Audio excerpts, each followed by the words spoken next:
Learning to be silent. The pupils of the Tendai school used to study meditation before Zen entered Japan. 4 of them, who were intimate friends, promised one another to observe 7 days of silence. On the first day, all were silent. Their meditation had begun auspiciously, but when night came and the oil lamps were growing dim, one of the pupils could not help exclaiming to a servant, "Fix those lamps." The second pupil was surprised to hear the first one talk. "We are not supposed to say a word," he remarked. "You two are stupid." "Why did you talk?"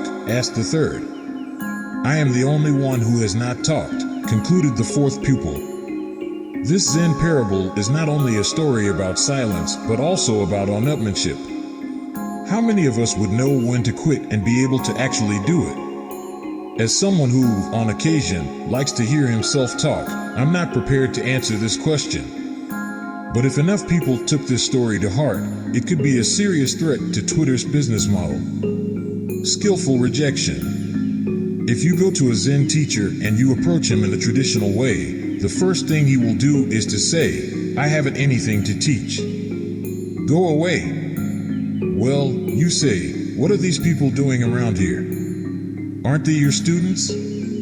"They're working with me, but unfortunately, we are very poor these days. We don't have enough rice to go around to make ends meet. So you have to insist to be taken in." Every postulant for Zen training assumes immediately that the teacher has given him the brush off in order to test his sincerity. In other words, if you really want this thing, you gotta work for it. That isn't the real point. The point is that you got to make such a fuss to get in that you cannot withdraw gracefully after having made such a fuss to get in. Because you put yourself on the spot.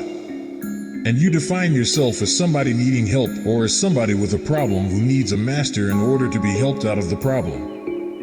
Many of our problems are self-imposed. This is why Zen has nothing to offer, since we cannot attain what we already have. Unfortunately, we have to try to kick in the door to happiness fairly often until we realize it was never locked.